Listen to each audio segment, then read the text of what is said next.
कहते कौन सा मसलक हक़ पर है, तो आप इसको फरमा दें ये कौन सा मसलक इख्तियार करे। तो जनाब रसूलुल्लाह सल्लल्लाहु अलैहि वसल्लम ने हज़रत मौलाना अहमद अली लाहौरी की तरफ इशारा करते हुए फरमाया, लाहौरी जो ये कहता है ये हक़ है। तो ये उनकी रहनुमाई हो गई।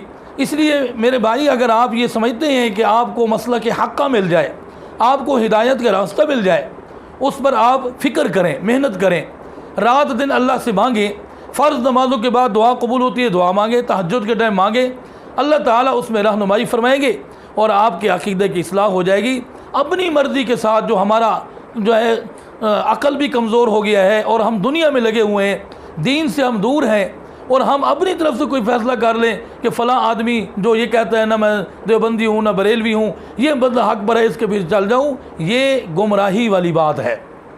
गुमराही से अपने आप को बचाए, अपने अक़ीदे की इस्लाह के लिए फ़िक्र करें, अल्लाह से मांगे, इंशाअल्लाह अल्लाह